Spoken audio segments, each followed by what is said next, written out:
मङ्गलं पञ्चपरमेष्टि मङ्गलं तीर्थङ्करं मङ्गलं विश्वजिन्धर्मं मङ्गलं वीरशासनं मङ्गलं वीरशासनं वन्दितो सौवसिद्धे ध्रुवमचलमणोभवं गतिं पते वोक्षामि समयपाहुड मृण्मो सुध केवली भरिदम। समयसार परम मांगलिक ग्रंथ है। आचार्य भगवान कुंद देव द्वारा यह प्रस्तुत किया गया है। भगवान महावीर स्वामी की वाणी को प्राकृत भाषा में 415 इसमें गाथाएं हैं। ईसा पूर्व प्रथम शताब्दी में उन्होंने यह लिखा है। शैली आध्यात्मिक है। आत्मा की सिद्धि मैं कौन हूँ, इसकी इसमें सिद्धि चल रही है। शुद्ध जीव कैसा नहीं होता है, इसके बारे में यहाँ पर मंथन चल रहा था। गाथा नंबर 52, जिसमें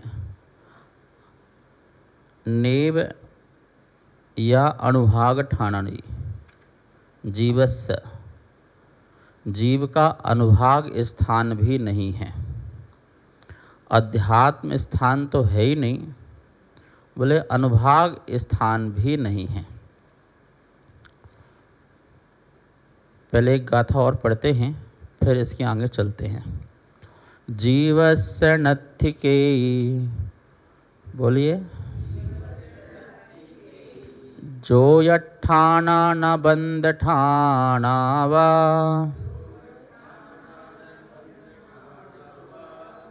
ऐसे नहीं, चलो। जीवस्य नत्थि केयी जो यठाना ना बंध ठाणा वा नेवया उदयठाणा ना मगणठाणया केयी जीवस्य नत्थि केयी जो यठाणा न बंध ठाणा वा नेवया उदयठाणा नामगणठाणया के। तो कर्म के अनुभाग शक्ति, योग स्थान शक्ति, बंध स्थान शक्ति,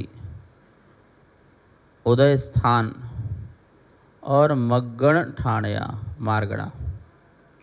पहले अनुभाग शक्ति लगाते हैं।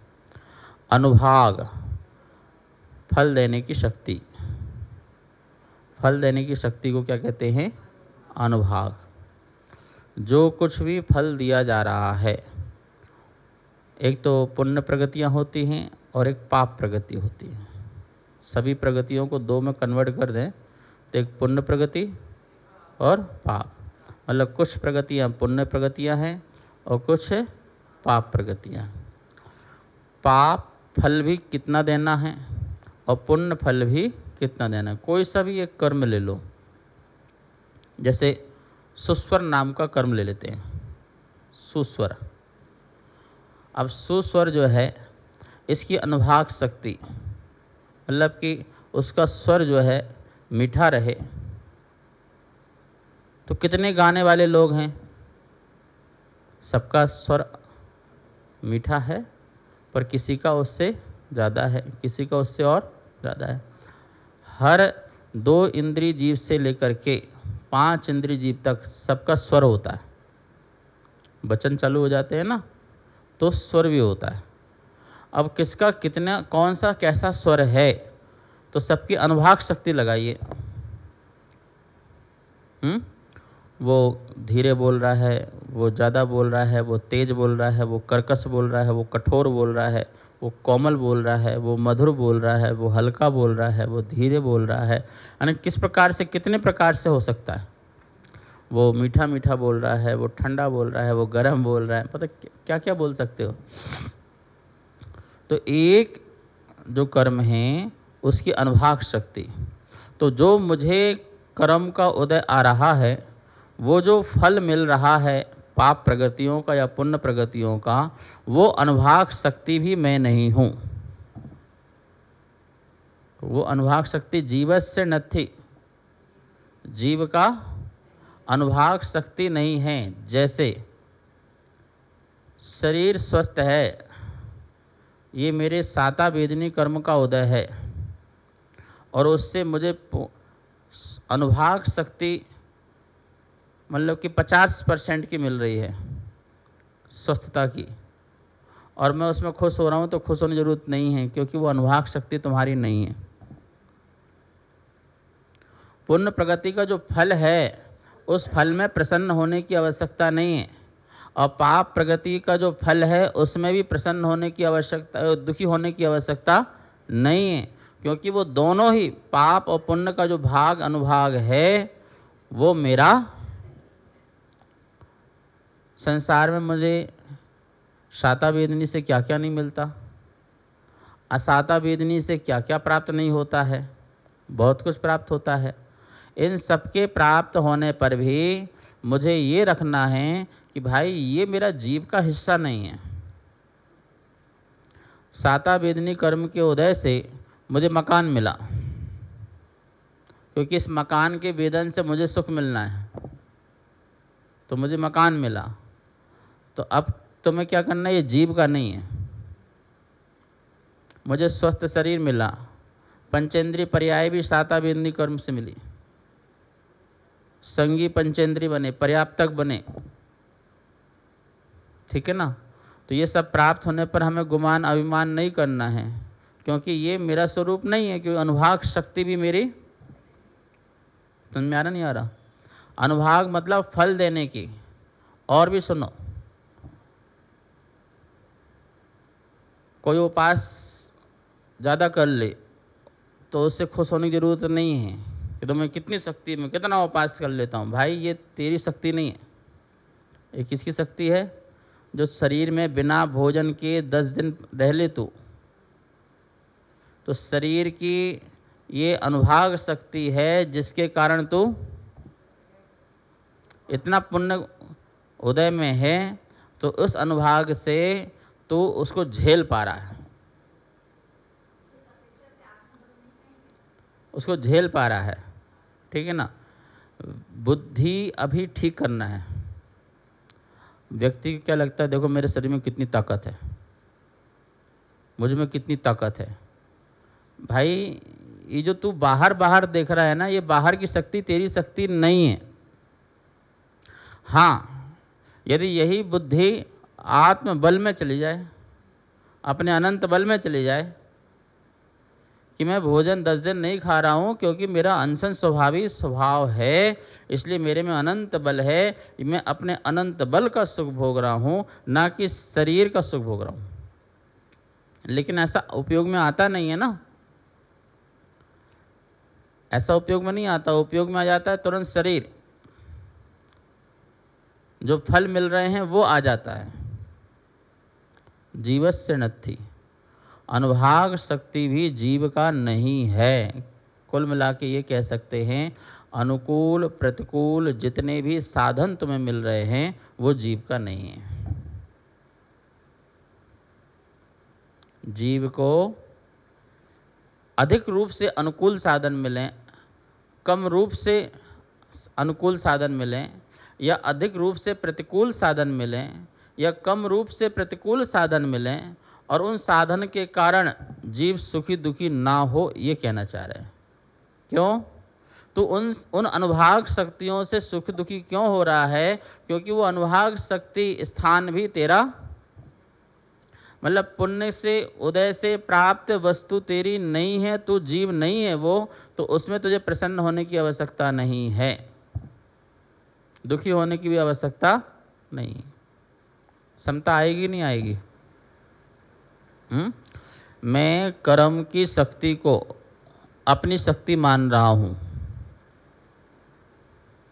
कर्म की व्यवस्था से प्राप्त भौतिक पदार्थों को अपनी सत्ता मान रहा हूँ, उसको हटाने के लिए कहा गया कि नहीं भैया, नेव अनुभाग ठाणानी, मेरा अनुभाग स्थान भी मेरा नहीं है। ठीक है, तो अनुभाग स्थान मतलब फल देने की शक्ति,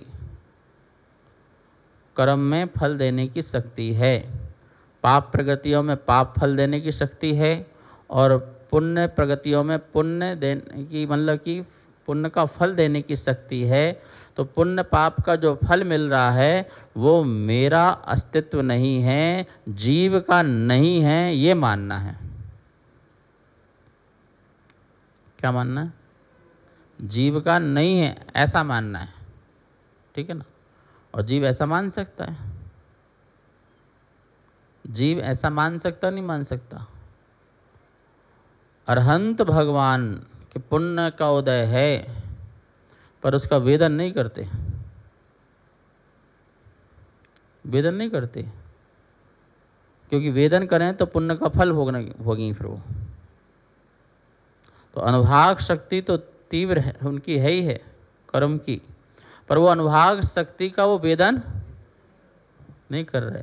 ऐसे ही हमारे जीवन में भी कोई अनुभाग फल देने की जो शक्ति है वो प्राप्त हो जाए तो उसका हमें वेदन नहीं करना है, और वेदन हो तो ये मानना है कि ये कर्म का है, मेरा नहीं है।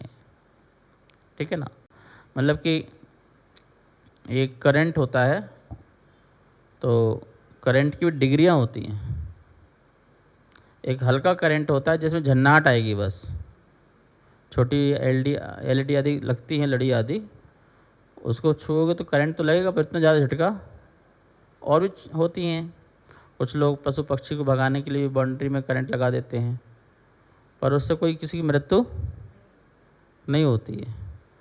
और कोई उससे पावर ज़्यादा और पावर और हाई वोल्टेज, ठीक है ना, हाई वोल्टेज वाली उठा ले, व्यक्ति को दूर से उठा ले, तो ये क्या है? करंट की अनुभाग शक्ति है, करंट की अनुभाग शक्ति। ऐसे कर्म की भी अनुभाग शक्ति है, कर्म की भी अनुभाग शक्ति है। तो वो उस करंट जो है वो उसकी अपनी पुद्गल की जो शक्ति है वो उसकी है, तुम्हारी तो नहीं है ना। ऐसे ही मानना है कि यदि मुझे शरीर में पावर मिल रहा है या शरीर के लिए पावर के लिए कुछ मिल रहा है तो वो मेरा पावर नहीं है भाई, वो अनुभाग शक्ति है, और अनुभाग शक्ति में नहीं हूँ, इस बात को मानना है। चलिए, जीवस्य नत्थि की जोयत ठाना, क्या कह रहे हैं? जीव के कोई भी योग स्थान भी नहीं है। कौन से स्थान नहीं है? योग स्थान है क्या? यहाँ योग स्थान क्या? मन, वचन और काय। द्रव्य मन की संरचना, वचन वर्गणाएं जो भाषा वर्गणा होती है, भाषा वर्गणा, और ये आहार शरीर काय, काया, नो कर्म, ये तीन योग स्थान, मन, वचन और काय। मन मनोवर्गणा से बना हुआ है। मन की संरचना किससे हुई है?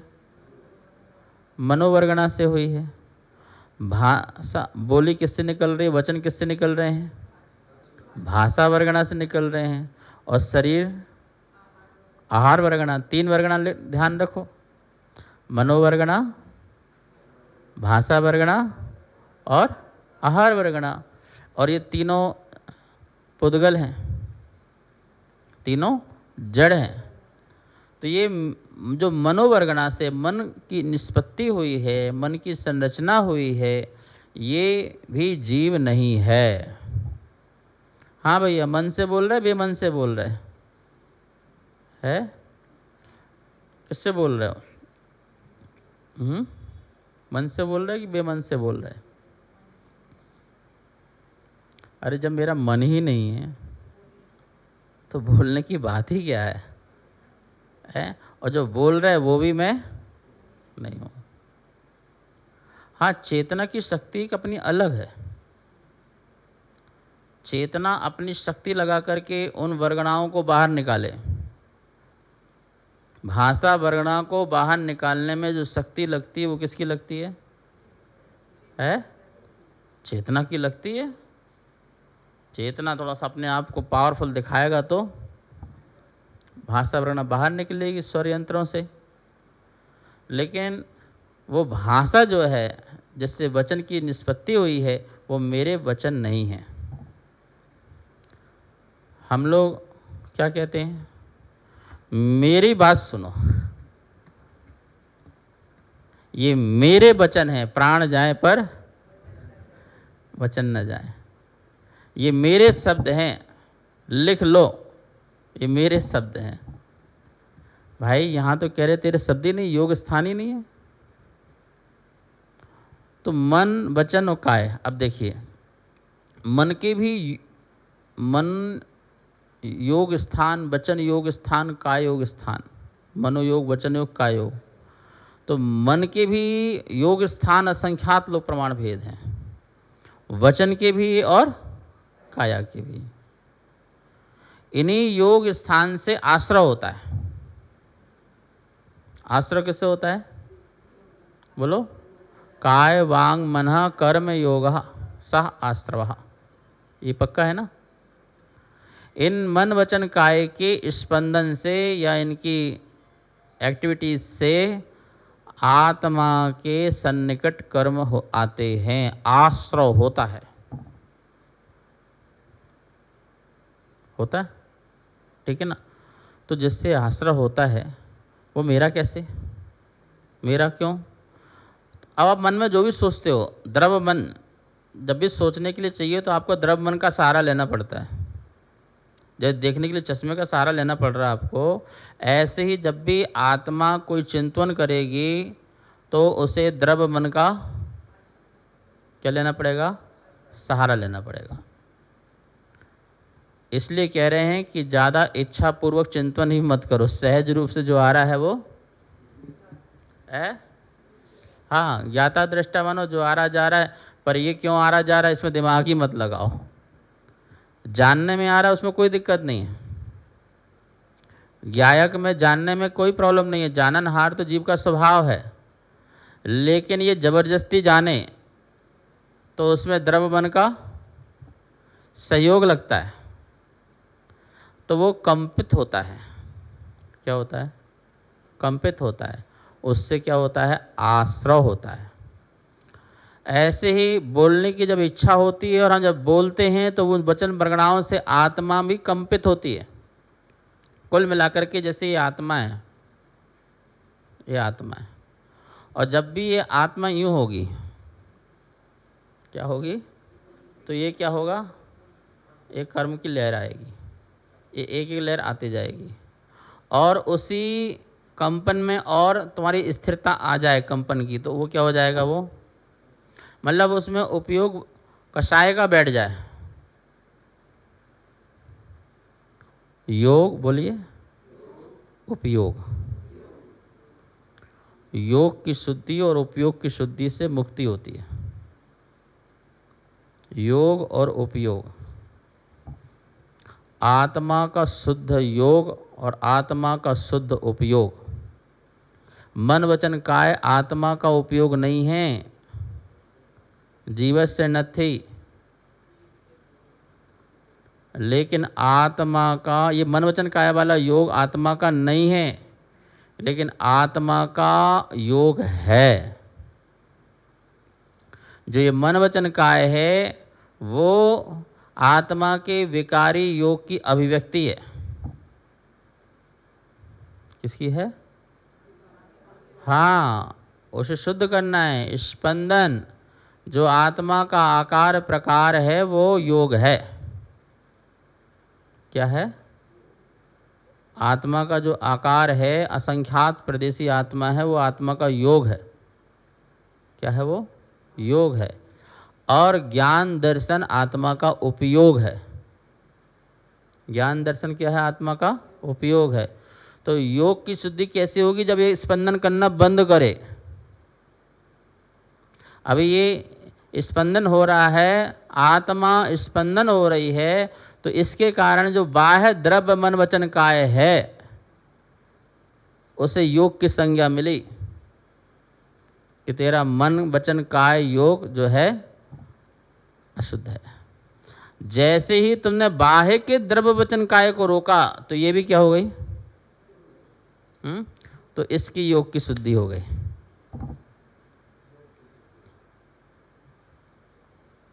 इसकी क्या शुद्धि हो गई?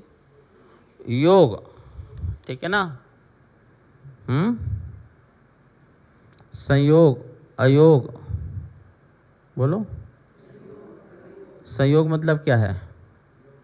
योग सहित को, योग सहित को मतलब 13वें गुण स्थान में भी संयोग है, मन वचन काय है, द्रव्य की संरचना है, भाव मन नहीं है, वचन वर्गणा भी है, भाषा वर्गणा भी है और काय भी है, इसलिए संयोग है। और अयोग किसे किया? अयोग किसे कहा? योग नहीं रहा। कौन सा योग नहीं रहा? द्रव्य मन वचन काय नहीं रहा, इसलिए अयोग के लिए क्यों बोला गया? ये आत्मा ही खत्म हो गई ऐसा नहीं है, ये आत्मा तो योग है। प्रवचन सार में गाथा पढ़ लेना, योग और उपयोग दोनों आया हुआ है। योग और उपयोग आत्मा का शुद्ध होना जरूरी है। योग का शुद्ध होने का मतलब है ये स्थिर चाहिए, और स्थिर के लिए समायिक है, कायोत्सर्ग है, ध्यान है। इसलिए कहते हैं कि बुद्धिपूर्वक समायिक करने बैठो, स्थिर हो, तेज तेज सांस मत लो, लंबी लंबी सांस मत लो, गर्दन मत हिलाओ, आंखें मत हिलाओ, हाथें मत हिलाओ, बिल्कुल ठूठ की भांति बिल्कुल बैठ जाओ। जितने तुम बिल्कुल स्थिर हो जाओगे, बाहर से जितने स्थिर हो जाओगे उतना तुम्हारा आश्रय नहीं होगा। तो ये भी ऐसे नहीं होगी, फिर ये भी क्या होगी? धीरे धीरे धीरे धीरे क्या होगी? अभी हमारे 8 प्रदेश जो हैं वो स्थित हैं, इसके अलावा बाकी सारे प्रदेश, जैसे चावल में खड़बड़ खड़बड़ खड़बड़ होता रहता है ना, चावल को बनाओ तो चावल कैसे भागता है? रहता उसी के अंदर है, लेकिन ऊपर नीचे ऊपर नीचे ऊपर नीचे। हमारी मन वचन काय के निमित्त के अवलंबन से जो हम आत्मा विकृत हो रही है, विकारी आत्मा जो मन वचन काय का अवलंबन लेकर के स्पंदन हो रही है, तो वो इस प्रकार से जब क्रोध करते तो आत्मा ऐसी बिल्कुल मान करते, माया करते, लोभ करते, कप कपाती, तो ये लेयर बनती है, बनती जाती बनती जाती। जब तुम को ध्यान में बैठोगे, शांति में बैठोगे, तो ये लेयर क्या होगी? फिर खुलेगी। जितने दिन अपने आप को शांत करते जाओगे तो फिर लेयर क्या होती जाएगी? ये आपसे विदा होती जाएगी और आत्मा क्या हो जाएगी? उपयोग को शुद्ध करोगे तो योग शुद्ध होगा, क्योंकि पहले तो उपयोग ठीक करना पड़ेगा ना, तभी तो स्थिरता आएगी। मैं उपयोग शुद्ध करूंगा तो मेरी आत्मा भी बिल्कुल धीरे धीरे धीरे बिल्कुल क्या हो जाएगी? शांत हो जाएगी।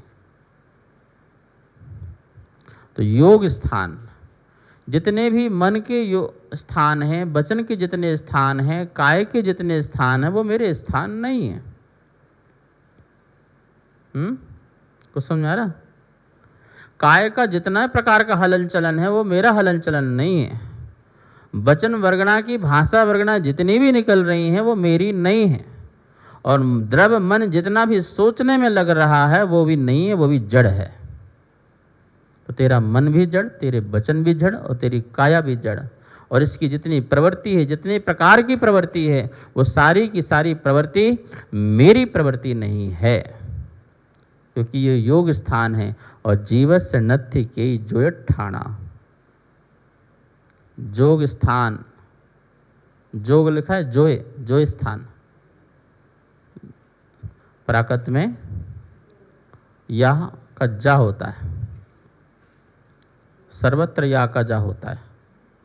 जो स्थान, जोग, जहाँ भी संस्कृत का जा शब्द आएगा प्राकृत में क्या हो जाएगा? या शब्द आएगा, प्राकृत में क्या हो जाएगा? जा हो जाएगा। योगी का जोगी, यमुना का जमुना। और हरियाणा वाले, एमपी वाले बोलेंगे ये बात है, और हरियाणा वाले बोलेंगे जे बात है। ठीक है ना, जे बात है। तो या का जा होता है संयम, संयम, संयम का संयम लेसा, संयम बोलते हैं। ठीक है ना। यम, जम, ठीक है। यति, जति, बोले यार जति हो, जति की छतरी है, जति मतलब। तो ये जोय, जोय ठाना समझ में आ गया। मन, वचन और काय। अच्छा, मन कहाँ होता है? भाव मन तो तुम्हारी आत्मा है, भाव मन तो तुम्हारी आत्मा है, विकारी आत्मा वो भी। कौन सी आत्मा? भाव मन जो स्वाभाविक आत्मा नहीं है, विभावी आत्मा है, जो इच्छा पूर्वक सोचती है, वो भावी मन है। इसलिए 12वें गुण स्थान तक भाव मन है, क्योंकि वहाँ पर शुद्ध ज्ञान का अवलंबन लेकर के इच्छा पूर्वक चिंतन किया जाता है, किसी एक योग के माध्यम से, किसी एक शब्द के माध्यम से, या किसी एक अक्षर के माध्यम से। है नहीं लिखा ना, संक्रांति करते हुए। इसलिए वहाँ पर भाव मन है। पर 13वें गुण स्थान में, क्योंकि मोहनी कर्म का अभाव हो जाने के कारण अब इच्छा पूर्वक किसी प्रकार का चिंतन नहीं होता, इसलिए वहाँ शुद्ध आत्मा हो गई है, उपयोग शुद्ध हो गया है, योग शुद्ध हो गया है। इसलिए क्या बोले? नहीं, योग शुद्ध नहीं, उपयोग शुद्ध हो गया है। ज्ञान, दर्शन, योग तो सिद्धों का शुद्ध होगा, क्योंकि जब तक योग अशुद्ध है तब तक ही कर्म है, आघातिया कर्म भी है। भाव मन वहाँ तक है, 12वें गुण स्थान तक। उसके बाद भाव मन भी, यद्यपि द्रव्य मन की संरचना है, पर भाव मन न होने के कारण द्रव्य मन भी कुछ भी उसके द्रव्य मन के योग स्थान नहीं बन रहे, जिससे किसी प्रकार का आश्रव उस संबंधी नहीं हो रहा। काया संबंधी तो हो रहा है, वचन संबंधी तो हो रहा है, चलने फिरने, काया चल रही है, बैठ रही है, उठ रही है। कितने योग स्थान है काया के, बताओ ना। लेटते हो, उठते हो, बैठते हो, ये सब किसके स्थान है? बोलो, काया के। कार्यक्रम पाठशाला के पुण्यार्जक थे श्री दिगंबर जैन मंदिर, लोधी कॉलोनी, दिल्ली।